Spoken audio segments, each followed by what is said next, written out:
The world didn't end with sirens or explosions. No dramatic countdown. Just a quiet, creeping sickness that turned the first victims into monsters before anyone realized what was happening. Ethan Cole was halfway through his shift at Riverside Medical Center when the first reports came in. He was a trauma nurse, used to blood, broken bones, and the occasional overdose. But nothing prepared him for the sheer brutality of what came through the hospital doors that morning. Patient in, "Oh God, he's biting me." The scream echoed across the emergency ward as Dr. Patel stumbled backward, clutching his forearm. Blood spurted between his fingers as the patient, a middle-aged man with gray, rotting skin, lunged at him again. Security tackled the man to the floor, but it took 3 of them to hold him down. His body twitched unnaturally, his eyes rolling back in his head before he let out a gurgling growl. "What the hell is wrong with him?" Ethan whispered. No one had an answer. By noon, the ER was overwhelmed. More patients arrived, many of them with bites. Most were feverish, delirious.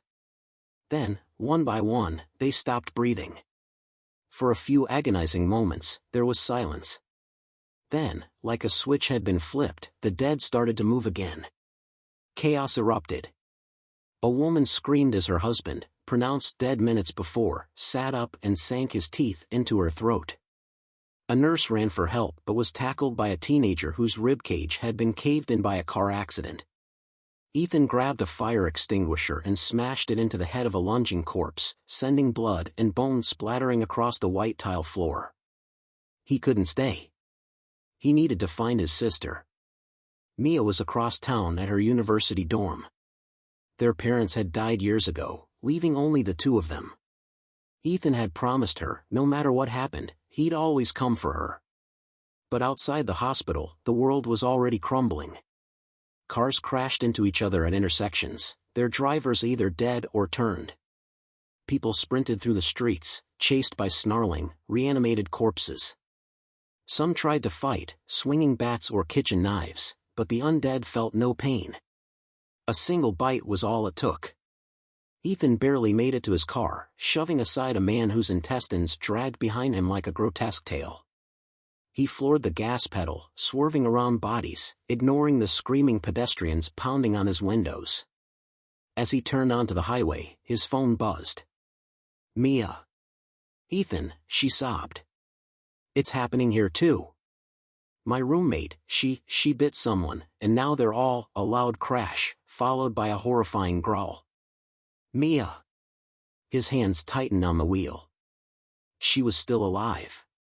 But for how long? As he sped toward the university, smoke billowed in the distance, and the unmistakable staccato of gunfire rang out. The city of Riverside was falling. And it had only been a few hours. The world had ended on a Tuesday. But survival had just begun. Ethan's tires screeched as he swerved around an overturned truck, barely avoiding a pile of mangled bodies on the highway. His heart pounded in his chest as he sped toward the university, the world around him collapsing into madness. The once bustling streets of Riverside were now a battleground. Fires raged unchecked. Gunshots cracked in the distance. People ran for their lives, screaming for help, only to be swallowed by the relentless horde of undead. The skyline was smeared with black smoke, the air thick with the coppery scent of blood. "Mia, I'm almost there," Ethan muttered, gripping the steering wheel so hard his knuckles turned white. His phone had gone silent after that last call. That silence was worse than any scream. As he neared the campus, the sight of dozens of wrecked cars and abandoned belongings told him everything he needed to know. People had tried to escape, and most hadn't made it. He pulled up in front of the dorms and jumped out, baseball bat in hand. The lobby doors had been shattered, smeared with crimson handprints. Inside, the hallway was eerily quiet, aside from the flickering of a dying fluorescent light. Ethan took a deep breath and stepped inside. A low moan drifted from the end of the hall. His body tensed as he saw the first shambling figure, once a girl in a bright yellow sundress. Her blonde hair was matted with blood, her head cocked at an unnatural angle. When she spotted him, her lips peeled back, revealing broken teeth, and she let out a guttural snarl. She charged. Ethan swung. The bat connected with her skull, the sickening crunch making bile rise in his throat. She collapsed, twitching for a moment before going still. He swallowed hard. No time for hesitation. Mia's dorm was on the 3rd floor.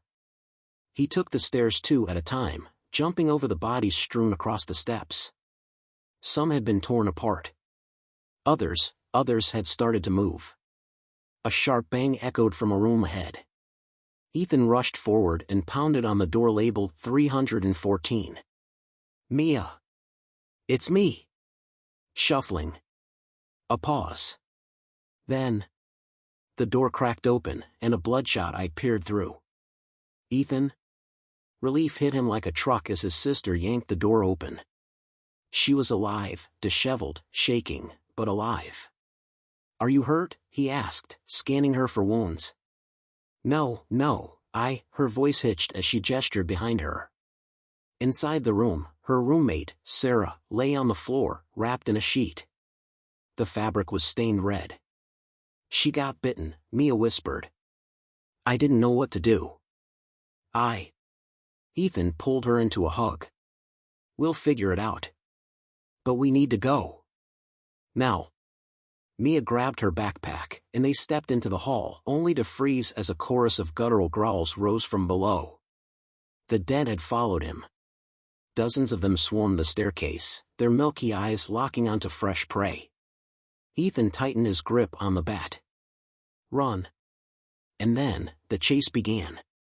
Ethan yanked Mia down the hallway as the undead poured up the stairwell, their guttural moans reverberating through the dorm. The sound of their snapping jaws and shuffling feet sent a cold shiver down his spine.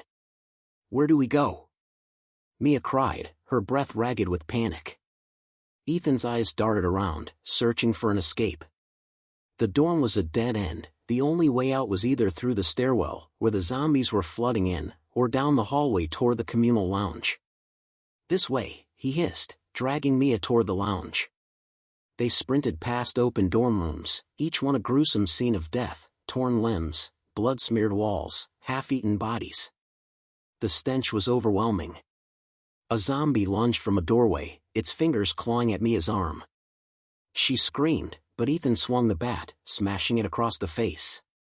The corpse crumpled to the floor, but others were closing in fast. The siblings burst into the lounge, slamming the door shut behind them. That won't hold, Mia gasped, backing away. Ethan knew she was right. The door was flimsy, barely more than a cheap wooden panel. The moment the horde pressed against it, it would splinter like paper. His gaze shot to the far side of the room, the balcony. Mia, come on.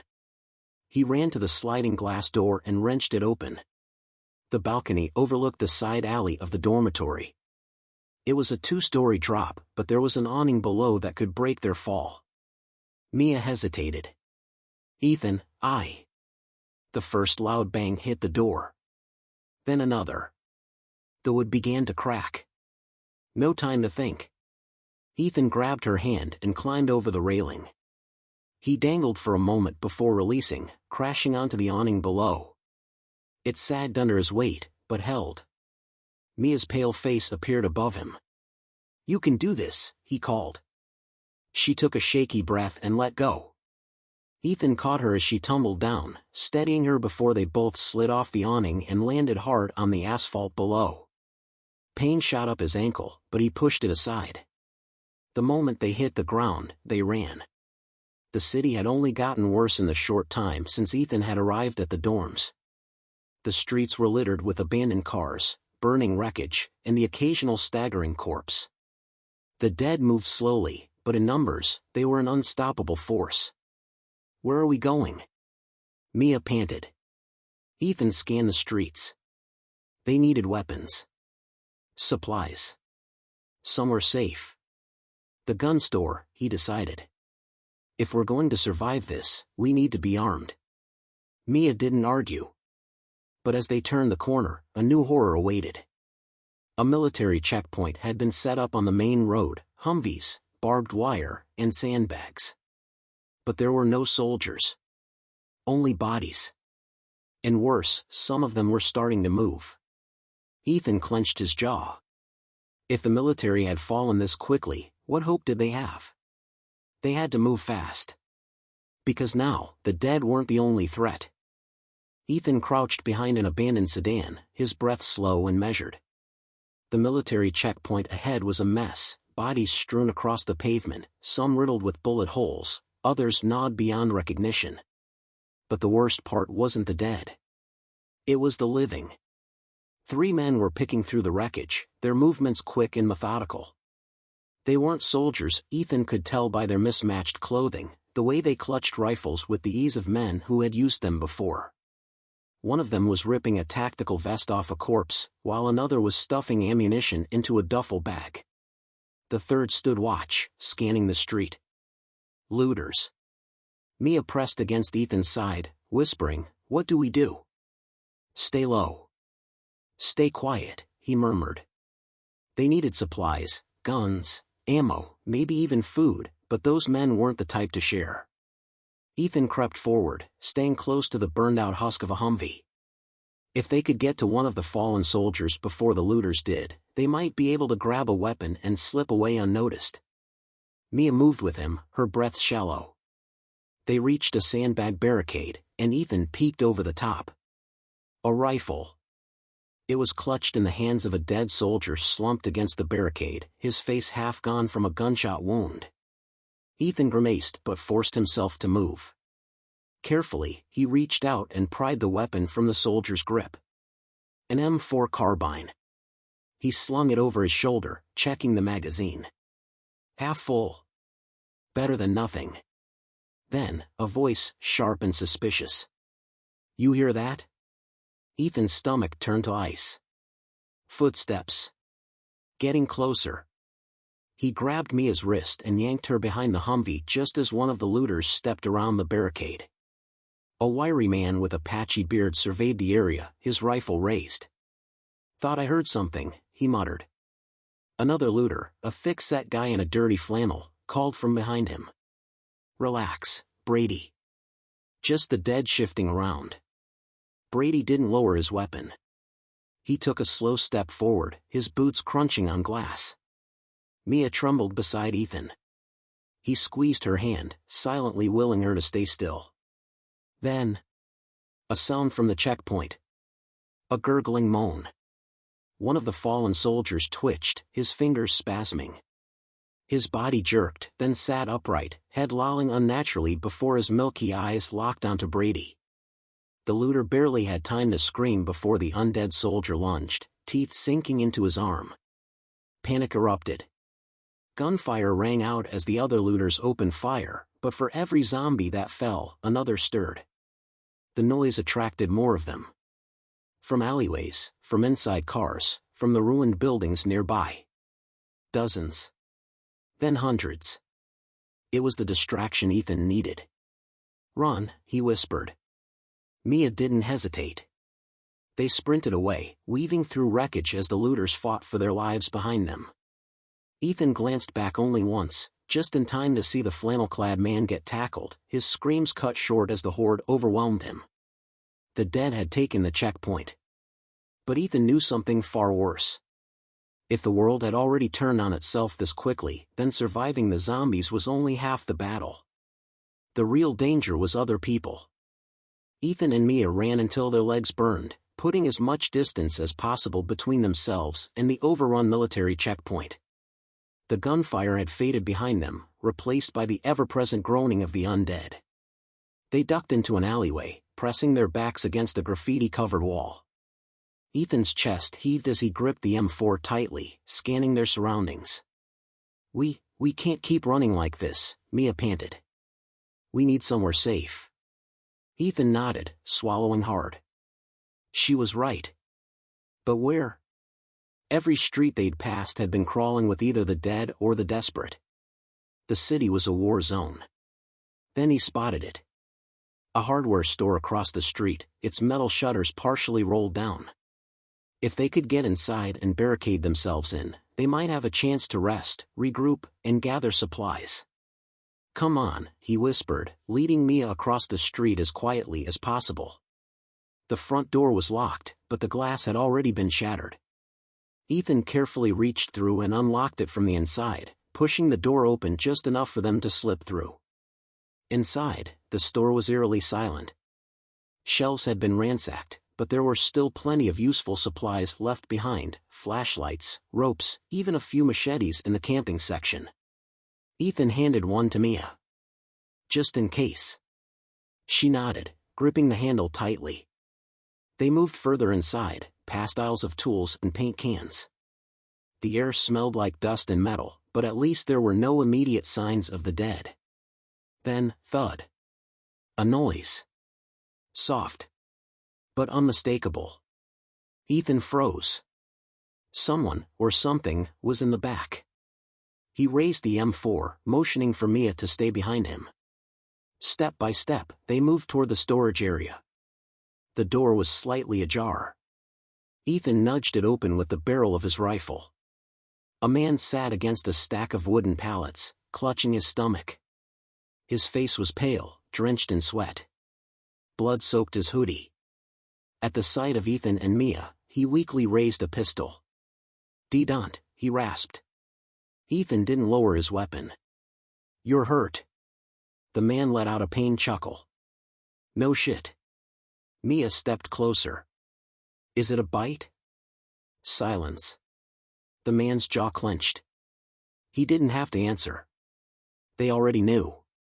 Ethan exhaled sharply, lowering his rifle just a fraction. "How long ago?" The man glanced at his watch. "Maybe an hour." His voice was getting weaker. "Doesn't hurt as much now." That wasn't a good sign. "You should go," the man muttered. Ethan tightened his grip on the M4. "Do you want me to?" "No," the man cut him off. He let out a shaky breath, his eyes drifting to the pistol in his lap. "I'll take care of it." Mia looked away. Ethan gave the man a solemn nod before backing out of the storage room, closing the door behind them. A moment later, bang. Mia flinched. Ethan's jaw tightened. He'd seen too much death already, but it never got easier. "Come on," he said quietly. They barricaded themselves in the manager's office, pushing a filing cabinet against the door. It wasn't perfect, but it would hold for now. Mia sat on the floor, hugging her knees. "Ethan, where do we go after this?" He sighed, rubbing his temples. They had weapons. Supplies. But no long-term plan. The city was a death trap. And the longer they stayed, the lower their chances of survival. "We need to get out of Riverside," he finally said. "Find somewhere less populated. Maybe a small town, or a cabin in the woods." Mia nodded. "How do we get there?" Ethan checked his ammo, then looked out the small, grimy window. "There's only one way." They needed a car. And in a city overrun with the dead, that was easier said than done. Ethan crouched near the window of the hardware store, scanning the street for any sign of a working vehicle. Most of the cars were either wrecked or abandoned, their doors hanging open like broken jaws. The few that remained intact were useless without keys. Then, he saw it, a dark green pickup truck parked in front of a diner, its driver's door ajar. A body slumped against the wheel, but the keys were still in the ignition. "That's our ride," Ethan muttered. Mia peered out. "You're sure it'll start?" "Only one way to find out." They grabbed their supplies and edged toward the door. The city was eerily quiet now, but Ethan knew better than to trust the silence. The dead never stayed gone for long. Stepping outside, they moved quickly, sticking close to the wreckage for cover. The smell of rotting flesh was thick in the air. Halfway to the truck, Mia gasped and pointed. A zombie horde was shuffling down the street, maybe 50 yards away. Their movements were slow, but they were spread out, blocking the path to the truck. Ethan cursed under his breath. "We don't have time to sneak past them." Mia's grip tightened on her machete. "Then we run." Ethan met her gaze.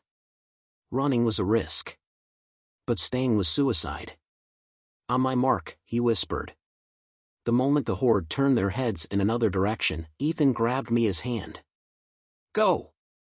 They sprinted across the pavement, their footsteps echoing against the crumbling buildings. The zombies reacted instantly, moans rising in a terrifying chorus as they turned, arms outstretched. Ethan reached the truck first, yanking the driver's door open.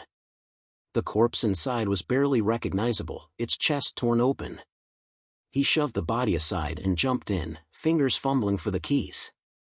Mia was right behind him, slamming the passenger door shut. Ethan twisted the key. The engine coughed. The horde was closing in, their grotesque faces nearly pressed against the windows. He turned the key again. The truck roared to life. Ethan didn't hesitate. He slammed his foot on the gas.